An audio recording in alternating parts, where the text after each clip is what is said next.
Welcome to Raw Takes with Andrew Hody. A little bit of a new setting here today. Like, comment, and subscribe if you enjoy the podcast as always, and make sure to check out the show on social media. All those social media links are in the description below.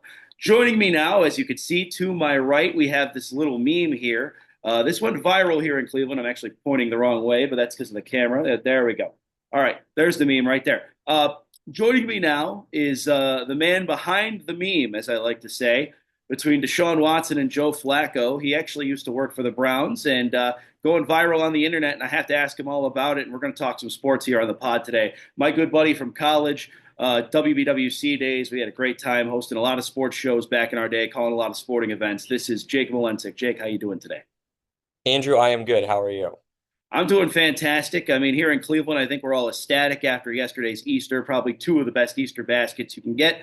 I mean, literally because of the Miami Heat losing to the Cleveland Cavaliers in game one. And then, of course, the Guardians getting the sweep over the Pirates. But nevertheless, let's start things off. I want to hear about your viral sensation here so far. Deshaun Watson, Joe Flacco, was this ever intended to take place in terms of the meme itself going viral on the web? Or is this just something, you're kind of just getting used to the celebrityhood now? And, you already kind of have a somewhat of a name here in Cleveland anyway, especially in Cleveland media. What do you make of this meme going viral? Yeah, I think what's so funny about that picture specifically is both of those pictures independently of themselves also were on the internet previously. So the Deshaun Watson one was out there previously, and then the Flacco one separately was out there, and then somebody had the genius idea of photoshopping them together. So it's pretty funny to think about all that this is now the third time that those pictures have surfaced on the internet. Um, but it's super interesting. When you wake up to getting tagged on Twitter like 8 different times, it's certainly something really interesting. I'm not used to that. So it was definitely when people tagged me in the original post the first day, it was quite interesting. People from my high school that I haven't talked to in 8 years are reaching out. That's been certainly interesting. Um, it was never intended to go this way. It was never really supposed to happen. I don't know any of the people who have posted it. I've never met them. I've never talked to them outside of Twitter. So it's just been, I guess, in Facebook and Instagram and all of the other million places that it's probably been on. It was just completely random one morning, and Joe Flacco signed back with the Browns, and now we're here. It's just amazing that someone probably held on to those photos for this long, and then coincidentally, Joe Flacco happened to be coming back, and it goes viral. But I do want to point out too, you probably never intended it to be this way, as you did kind of elaborate. But you did kind of have that expression when Deshaun was in the building compared to when Joe Flacco was in the building. So I have to ask, was that actually like somewhat intended based on what was happening with the Browns at those said times? So I think the common misconception about that is that first things first, Joe Flacco, that was his introductory press conference. And he Mhm. was very personable, likable. He was very funny. He was cracking jokes with the media. Camera caught me in the middle of a laugh. He was a really funny guy. The Deshaun picture, I don't have an explanation for. I don't remember it. I don't remember what press conference it was. I was probably just not having a good day. I was probably just tired. There were weeks when I worked for the Browns where I was working 65-hour weeks. So I was probably just at the tail end of one of those and probably over it at that point. Um, so it's funny, those faces they weren't purposeful. They weren't, that's how I feel about one guy versus that's how I feel about the other guy. That was never the intention. It was just Joe Flacco was cracking jokes in his press conference and he was really funny. And they caught me in the mid laugh. I wish I remembered where that Deshaun picture came from because I would have a much better explanation for it, but I don't remember it. I don't remember it being taken. I don't remember what press conference it would have been from. I don't remember what my thoughts were in that day. So it's certainly interesting to try to remember where that came from. Absolutely. And as I said, congratulations on going viral Yeah. you kind of elaborating it here. And it's just really cool to hear all this stuff and how it all went down because to me, it's just like, we're in this fast pace of the internet now. And even, I think from our generation, we're younger guys, we're in our mid 20s. But having said that, like, we grew up in an era where, cell phones were still, when we were at least, in our, I'd say, adolescence to preteen years, were still flip phones for the majority of that time. Yeah. We're still, social media was brand stinking new. Facebook was brand new. Everyone had MySpaces then. Probably not us because we were so young, but you know what I mean? Like it's so new, and how this really is translated to 2025. It's like any given moment, you could have pictures up on the internet, and your moment could just arrive, and you kind of have to take advantage of the moment for what it's worth. But you know what? As a former Browns employee like yourself, and someone who has been rooting for the team for so long, and obviously now seeing that Deshaun Watson and Joe Flacco, there's been a big difference in perception from the fan base and from the folks here in Cleveland, Ohio. You have to take that for what it's worth, I would say, right? Yeah, and there's been some negativity towards the photos. I'm not gonna sit here and pretend like I haven't seen that. But I mean, look, at the Mhm. end of the day, the original tweet has 725,000 views. So it's been cool to see. At the end of the day, I love the team. I love the opportunity to work for the team. Joe Flacco put together one of my best Browns memories, winning that game against the Jets and taking us to the playoffs. So at the end of the day, the whole thing is super crazy, and the fact that something can just spread on the internet, like you were kind of talking about, like 10 years ago, this never would have happened, 15 years ago, but it's certainly 10 or just an 15 years interesting. ago, pardon me, I didn't mean to interrupt you, but 10 or 15 years ago, Joe Flacco was still on the Baltimore Ravens, so Yeah, he was so the enemy. right. So, and then certainly never would have been smiling at Joe Flacco at that moment either. Just interesting. Like I said before, I had people texting me that aren't sports fans. Like, um, my boss at work, she roots for the Steelers and she doesn't follow the Browns really on Facebook. And she texted me a picture of it. And she said, "Wow, you're famous." And I was like, "Yeah." So that means, everybody's seeing it. Um, but it's cool, it's half cool because nobody really knows who I am, but it's also cool because the people who do know who it is know that I love this team and I loved working for the team, and like it's it's it's awesome to see that I kind of get to be I was the face of the franchise for a little bit there, and I've been a big fan for 24 years now. All right, Jake, let's continue on. Let's talk some draft here. So, the Browns are at pick number two. Obviously, they have Joe Flacco now in the building. So there's talk of if they're going to go the quarterback direction. And the buzz in this town has been kind of everywhere. I've heard so many things from Yeah. Travis Hunter, and obviously Andrew Berry made some comments this week that made it sound like Travis Hunter was a strong possibility. Shedeur Sanders has been the talk of the town. Abdul Carter looks like a great prospect. For me, when it comes to the Browns at two, I still feel like you kind of have to go the quarterback route. And I've never been a huge fan of Shedeur Sanders. I'm a huge fan of his dad. I'm a huge fan of what Colorado turned into. I still think Colorado is kind of an overrated program. I think Travis Hunter is a great prospect. I'll be honest with you there. But I still feel like Shedeur needs a lot of work. But I feel like if the Browns draft him at two, even though I said I wasn't a huge fan of him, I still feel like, you know what, he's going to learn from Joe Flacco just by sitting from a vet who's been in this league since 2008, so 17 years almost. I mean, you're going to learn from a vet who's been there and done that, won a Super Bowl MVP, and also had the lowest of lows in his career. And you also have Kenny Pickett, who's still relatively young, but he's been essentially a failed quarterback too, who you could probably learn from his mistakes. You know what I mean? So to me, I feel like a quarterback would not necessarily be a bad pick. And if Shedeur Sanders, where I think he needs time, I do think he needs time. I think that might not necessarily be a bad option. But what do you think the Browns should do it too?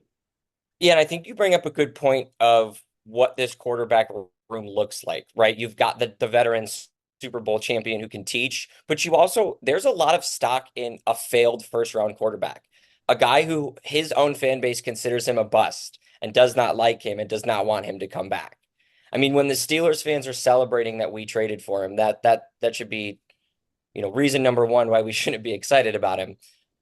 My problem with taking him at two is that I just don't know that Shador or any of the other quarterbacks, because obviously Cam Ward is probably going to go one. I just don't know that they're worth the pick. I just don't know that we're not. It would be really hard to pass up on Hunter, Carter, or whatever the other options are to take a quarterback who I think admittedly all of us aren't we're fans of, but we're not set on him. And I would hate for him to be here in the wrong circumstances and us take him there and it not work when you look at where Hunter and Carter could be in their career. I love the idea of getting a quarterback at some point. I think we're going to take one, whether it's trading back into the first round, whether it's 33, whether it's trading back from two. I I can't take a quarterback that I tell myself I'm not a big fan of. My brother, who I trust, tells me he's not a big fan of. You tell me you're not a huge fan of. People Hmm. who I trust their opinion are saying, I like him, but he's not my favorite. I can't wrap my head around taking that at with the number two pick. But that being said, this team needs a quarterback of the future. So it's a really tough situation. I'm on the Hunter train right now just because I think Hunter and Jerry Judy would be really fun. But I understand where these people are like, we need a quarterback. So it's really a tough decision. Andrew Berry calling him Shohei Ohtani certainly makes me feel like he's going to take Travis Hunter. But I mean, if he is Shohei Ohtani, that would be awesome. But it's an interesting situation. I recall, I think this is like the first Browns draft in a while. And, we've been out of the Right. first round for so many years now. It feels weird being in the first round yet again, especially with such a high pick. But having said that, I look back at prior drafts. We essentially either knew where the Browns were going to go or we at least knew the position. This year, it feels like they could really do anything. It could be Abdul, it could be Travis, it could be Shador. But from what Andrew Berry said, I would believe he would lean towards the route of Travis Hunter just based on his compliments. But I still feel like it's a total mystery. He could be saying that just to kind of please the media Yeah. and look for somebody else. You know what I mean? It's certainly a perfect smokescreen to say, oh, yeah, there's a Shohei Ohtani who's the best player in the world in this draft. I mean, if that's not a smokescreen, then I don't know what is. Like he could be tricking everybody, and he might pick none of the three of these guys and completely shock us and take somebody we don't expect, or trade out of the pick, or do any sort of thing. I think And you to and your I point, both agree. Oh, I'm sorry. no, go ahead. I was going to say, I think you and I both agree that Cam Ward is going to be the first overall pick in the draft.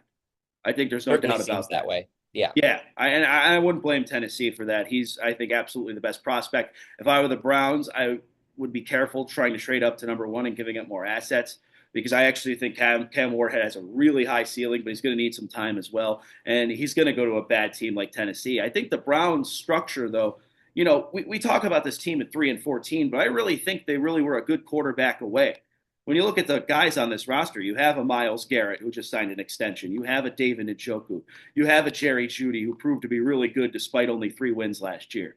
You have a really good offensive line for the most part. Jedrick Wills is probably an interchangeable piece at this point.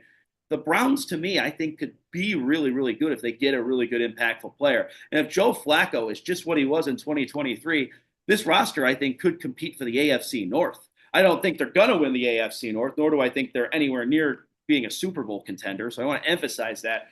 But having said that, I really think you're a quarterback away if you're the Browns. And this is a league where every year is different. So many people say these teams are going to all come back next year or win playoff games. Well, the Detroit Lions didn't make a miracle run like they did the year before, and neither did the Washington Commanders weren't even in the playoffs the year before. And then all of a sudden they find themselves in the NFC Championship game. So that's my thoughts on that. And I think the draft could play a huge role in that, even if you get an Abdul Carter or a Travis Hunter. Yeah, I think we did get a lot lost in the shuffle last year of this was a team that has a lot of talent and they still have a lot of talent. Now, a lot of that talent didn't play well last year, right? There was certainly regression from some guys, and then there were certainly holes in the roster that didn't perform the way that you wanted them to. Certain safety, who I will not name, certainly didn't play up to the contract that we signed him to, but there's still a lot of talent. It was Thornhill if you couldn't figure it out. I I didn't know. figured it was Thornhill. Okay, you made a face like you didn't know, and I was like, it's Thornhill. Anyways, there is talent on this team. You said all those guys, and there's more than just that. There's still Denzel Ward. There's still MJ Emerson. There's still Grant Delpit. We hope Jeremiah Owusu-Koramoah can come back and be the player that he was. Um, the rookies we drafted last year showed some promise. Like Mike Hall had some good moments. There's pieces here. There's still certainly some holes, right? We definitely still need a running back, and we need a quarterback for 2 years from now, and we probably need a couple defensive pieces. But yeah, like this was not a 3-14 roster. It was just a 3-14 team. I would agree with that analogy 100%, and I pretty much stand with you 100% on that. I think you're hit the ball out of the park with that analogy there when it comes to the 2024 Browns. And I think the 2025 Browns will definitely be better. It's just a matter of how much better. Let's move on to some of the other teams in the draft and who they may take or where they may fall. To me, I didn't do the whole mock draft analysis this year.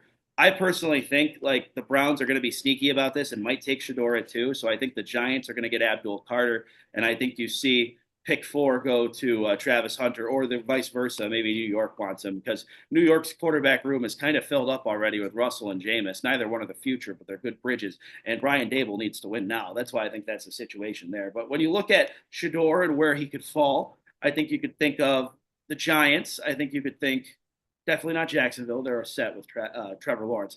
The Raiders, possibly, but I mean, Geno Smith signed that deal there, and Pete Carroll clearly knows what he's working with when he gets Geno Smith in the building. Uh, Maybe the New York Jets, but I don't see that either. The New Orleans Saints, possibly. Um, and I also would say maybe the Pittsburgh Steelers if you really were to fall that deep. But to me, the Saints still have Derek Carr, and that situation looks incredibly interesting so far. I don't really know what direction they're going. And for the Pittsburgh Steelers, they really don't have any answers at quarterback. So if I'm the Browns, I'm kind of hesitant to let Shador fall too much further because what if Shador makes you pay the price twice a year? So that's been my biggest concern too, is if you let him get to 21, you're going to have to face him 2 times a year, and he's probably going to be your worst nightmare. That's certainly something that's creeped into my mind. The thing about Shador is I really don't know where he's going to go. If he slips past us and he slips past the Giants, it's either going to be a ridiculous free fall for him, or it's going to be a really big bidding war to get back up above these teams. I think the Saints are an interesting team. They're kind of an interesting line at pick 9. Um, Certainly Pittsburgh at 21. Certainly the Jets at 7. Certainly the Raiders at 6. There's probably nobody in between 9 and 21, but if you're one of those teams that wants him, you might have to jump the Saints. You might have to jump the Steelers. You might have to jump the Raiders. If he gets past the Browns, it is going to be a really interesting, specifically if he gets past the Browns and the Giants, it's going to be a really interesting night, Thursday night for Shador Sanders, because he's going to find a team. Somebody's going to draft him in the first round. But it is going to be very, very interesting to see the bidding war that could start for him, the free fall that could start for him, and kind of where does he land? Do the Browns come back in and go get him? Do the Saints come up? Like, it's certainly going to be interesting with him if we don't take him. He could go anywhere from 2 to 30 at this point, which is crazy considering he's the second best quarterback in this draft. Agreed. But I think that also indicates that this is not necessarily a great quarterback draft class. Oh, But for sure. Yeah. who knows how it all pan out? I mean, Brock Purdy was Mr. Irrelevant, and Kenny Pickett was picked 20 and the first quarterback in that draft. And we saw how both of those turned out so far. Continuing on with the draft, before we wrap things up and go on to NBA playoff basketball, what are your thoughts on where Abdul Carter and Travis Hunter and some of those big names are going to go? To me, I think Abdul Carter would actually be a really good fit with the New York Giants. And I think Travis Hunter, I mean, no one's going to say this out loud, but I think New England would be really good for him to play with Drake May. To have a two-way player like that, I think Vrabel could work with him really well. I don't know if that is going to happen based on the draft order, but, to me, that's kind of intriguing. It's something I Yeah, don't I think think if people are you're talking about. yeah, I think if you're the New England Patriots, you're sprinting to the podium for Travis Hunter. That is a slam dunk for them. And that's if the Browns don't take him, of course. Right. If he gets to that spot and you're New England, you've won the night. You've got the best player potentially in the whole draft at 4. You've got your weapon finally for Drake May. I mean, this guy had absolutely nothing to work with last year. And if you are able to get Hunter at 4, I think yeah, you're sprinting to the podium. I do like Carter a lot to the Giants. I think he would be a really good fit across from what they have with Brian Burns. They have a really good defensive line already in New York. I don't think people talk about that enough. I would agree Dexter with that. Lawrence and Brian Burns and a really solid defensive scheme and players, and you add the best defensive player in this class, kind of, unless you consider Hunter a corner. He's the best defensive player in the class. Alongside of that, a player that the moment I turned on his tape, I fell in love with as a player. I mean, he's awesome, and he would really be a good fit in New York. I think neither one of those two are going to make it past 5. So it's just a matter of where between 2 and 5 do Travis and Abdul go. It could be 2 and 3. It could be 3 and 4. It could be, I guess, it could technically be 4 and 5 in a weird way. I don't think they would be, but neither one of them are going to get to the 6th pick, probably to the 5th pick.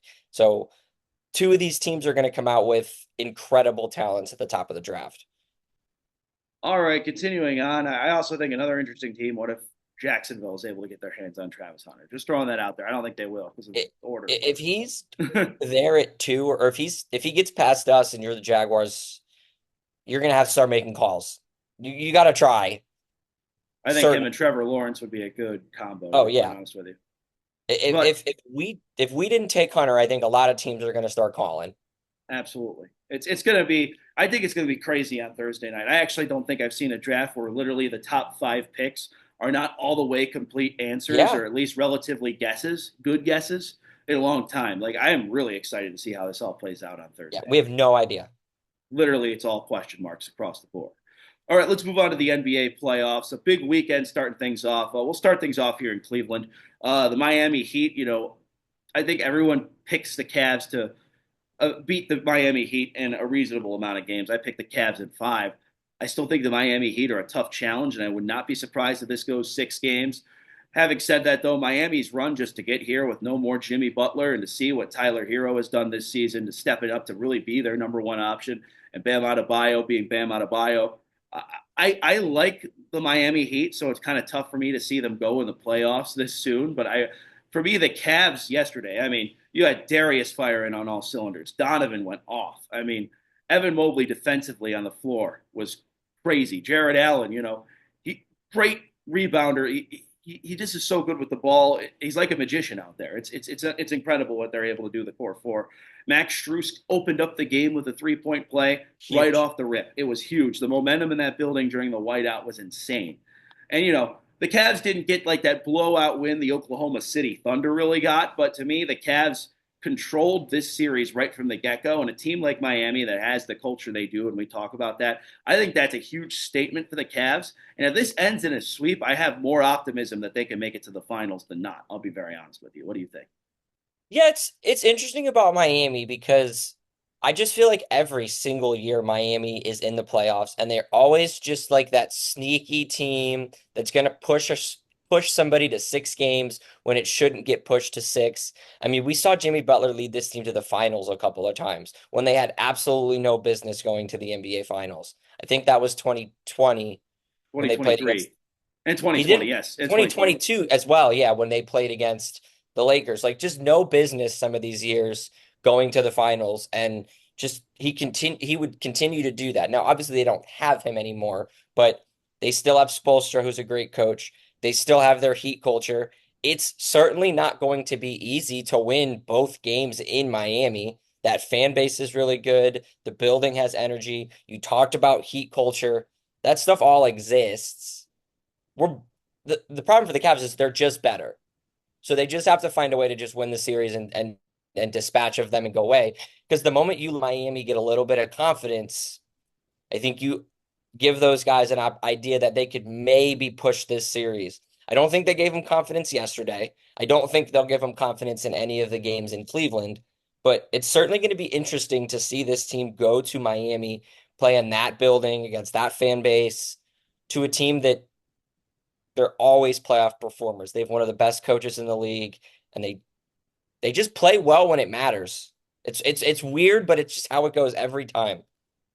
That's how the Heat always were. I mean, they're the first 10 seed to get to the Yeah. playoffs in the play-in. So got to give them props there. Um, let's move on and talk some about these other game ones here. Oklahoma City and Memphis. I think I didn't pick many of these series to be sweeps, to be quite honest with you. The one I did was OKC over Memphis, and I really like the Grizzlies. I think they've had a tremendous season. I think they kind of fired Taylor Jenkins a little prematurely, but other than that, I think they've had a tremendous season, and I think it's going to stink that it's going to end in a sweep for them. But having said that, if there's any indicator any of these series is going to end in a sweep, I think it's Oklahoma City just destroying any hope the Memphis Grizzlies had last night, or yesterday afternoon, I should say. I, I didn't realize where the final landed. I just pulled it up on my phone. 131 to 80. I mean, that's not close. That's a And that 51 point doesn't give win. you what's that? That's a 51 point Yeah. win. That doesn't give you any hope for Memphis to say, all right, we're gonna do like you can't do any worse, but it doesn't give you hope that you're gonna do much better. At least the Heat in our game showed flashes. Memphis, it didn't seem like had any life. It didn't seem like they had any answer for the Thunder, and it didn't seem like they didn't have any answer for them on either side of the ball. They couldn't score and they couldn't stop them, and there were no moments in that game where they felt good about it. So if you're the Grizzlies, I, that does not give me good vibes in game one.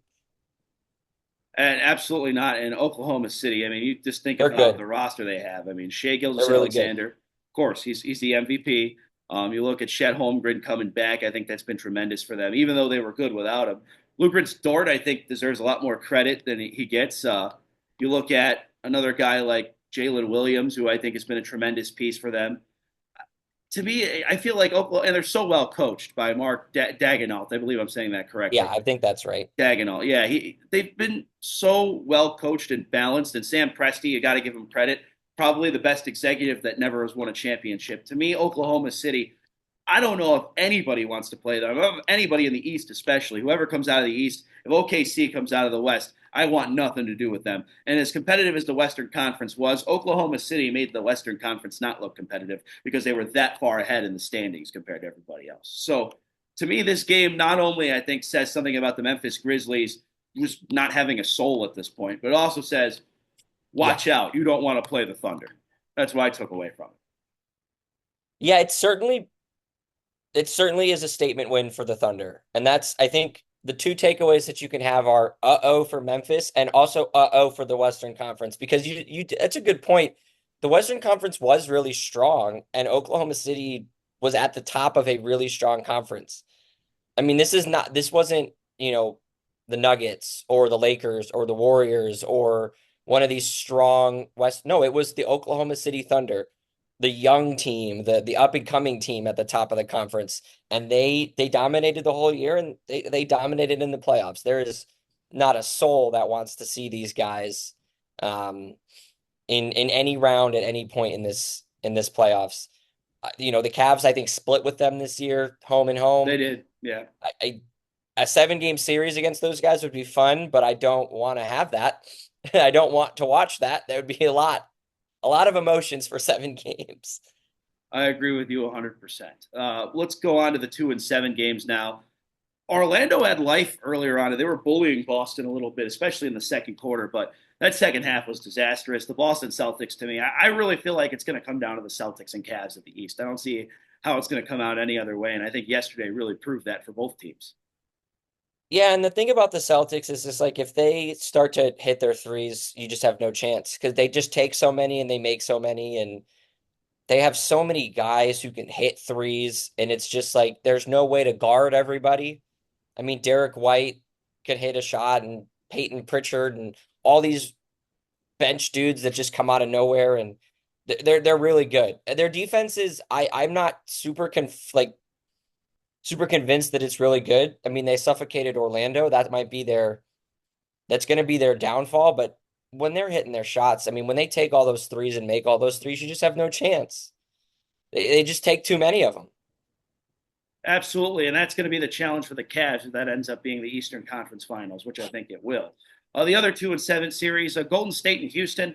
I think this is the series where the 7 seed has a big advantage. I actually picked the Rockets to win this game and set this series in 7 games. I just think they're really young and scrappy, and they're kind of scary in a lot of ways with Sengun. And you look at Jalen Green and how he plays, and the veteran presence in that locker room they have, like Steven Adams, Fred Van Vliet, and the Ime Udoka being a really good head coach in the NBA. But Golden State, they've been there and done that. And I think yesterday they kind of proved that, even though Jimmy Butler and Steph Curry are past their prime. Yeah, and I think that's the biggest thing for this series is Steph Curry's, you know, a multiple time NBA champion and a finals MVP, and Draymond Green's got all this experience, and Jimmy Butler's been to the finals before, and all of these guys have kind of been there, done that. And in the playoffs, that's just what matters. You may not be more talented than the other team, but playoff experience matters in every sport. We kind of saw it a little bit with our Guardians, where they were just too young at the end of the day to beat the Yankees. I mean, they weren't as good as the Yankees, but they were also too young.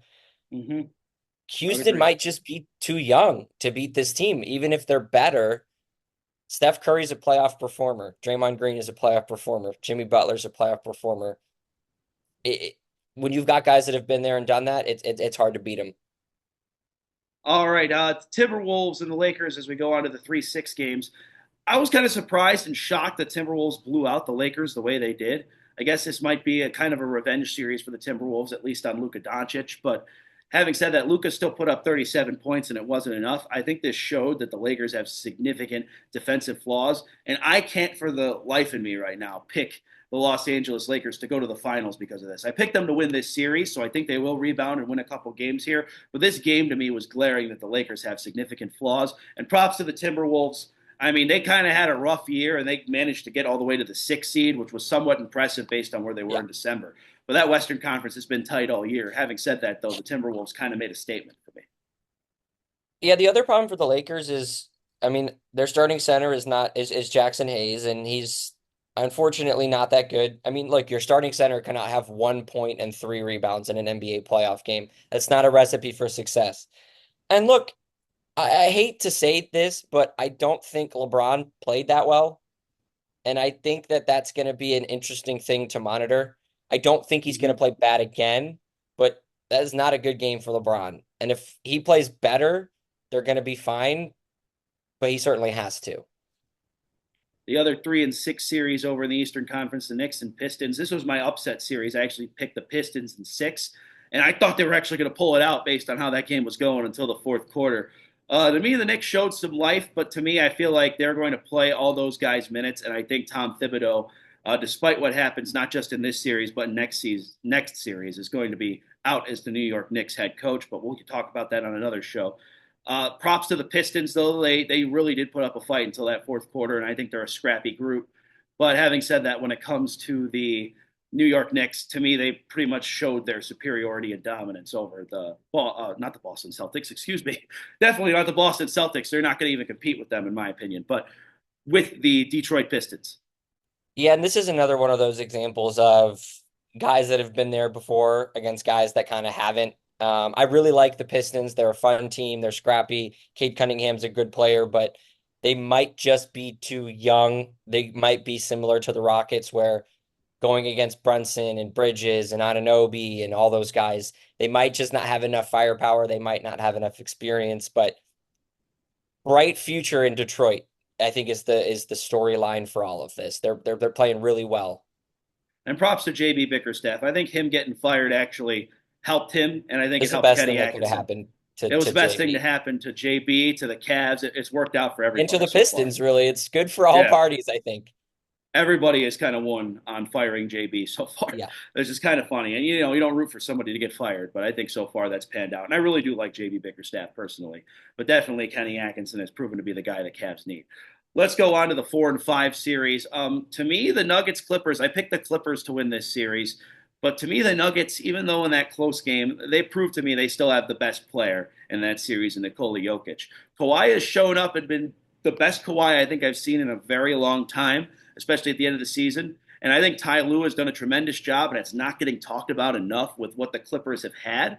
And they're an older group. They don't have many younger players. But having said that, they fought the Nuggets tooth and nail. And I see this as a possible 7-game series. But Jokic is still the better player. That might give the Nuggets a better hand here in Denver. Yeah, this certainly seems like it's going to be the most fun of all the first round series. As we know as Cavs fans, when we had LeBron, if you have the best player on the floor, you can win any series that's in your path. And the Nuggets will have that pretty much every series they play in. When you have Jokic, you can win any game at any moment. And he had another big one in this game, and he's going to have a big series. He's going to have a big series. He's awesome to watch. I love watching him play. And last but not least, because we do have to wrap it up here in a second, but Indiana and Milwaukee, to me, the Bucks have the best player in this series, kind of like the Denver LA Clippers series. But I think Indiana's the better team. I think their offense is just incredible. I think they showed it in Game One, and I really think the Pacers. I don't think they're going to give the Cavs any trouble if that ends up being a second round series. Nor will the Bucks give the Cavs any trouble. But having said that, I think this is an indictment on Doc Rivers to a degree. I think if Damian Lillard comes back, that might do something. But Indiana can't defend, but Indiana can certainly play basketball really well. But for the Milwaukee Bucks, I think that was kind of their hope sucked out of them. Yeah, and then the only point that I have on this Milwaukee game is I'm Mm-hmm. looking at the starting five. Giannis had 36. Nobody else had more than 9 in the starting lineup. You had a 0 and That's a a problem. 0 from Prince and Kuzma, and 5 from Ryan Rollins, and 9 from the other starter there, Brooke Lopez. So that's not a recipe for success. Absolutely not. I think they're going to have some wholesome changes going into the offseason. I did want to talk a little bit about baseball, but I will mention our Guardians getting the sweep over the Pirates. But before we go here on Raw Takes, Jake, is Clase Cook? I think he's done. It's not looking good.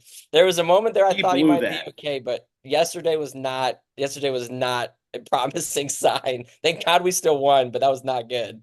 We should have won that game easily. I mean, thank Yes. goodness for the back-to-back sack flies. The Yeah, that back-to-back was sack flies helped us win the game. not good. All right, we could talk some more baseball next time. Jake, the viral sensation, check out the meme online if you haven't seen it already. Um, well, thank you so much for joining the podcast today, and we'll definitely keep in touch, and we'll have you back on soon, my friend. Go Cavs, go Guardians, and we'll see how this draft pans out. Yeah, that was a lot of fun. Happy to address the situation that has occurred in my life over the past week. Excited for the Cavs, excited for the Guards. Hope I can be on again soon. Thank you, Jake. Appreciate it. And that's it for today's edition of Raw Takes with Andrew Hody. Make sure to check out the show on social media. You can find us on Facebook, Instagram, and X. All those links are in the description below. And make sure to stay tuned for next week's edition of the podcast. We'll review the draft. We'll go over the NBA playoffs as they stand by then. And we'll also talk a little bit more about some baseball because we really didn't on this podcast. And baseball is really getting in the heat of things now, too. Have a good one, everybody. Thank you to Jake Malensek again, and we'll be back next week.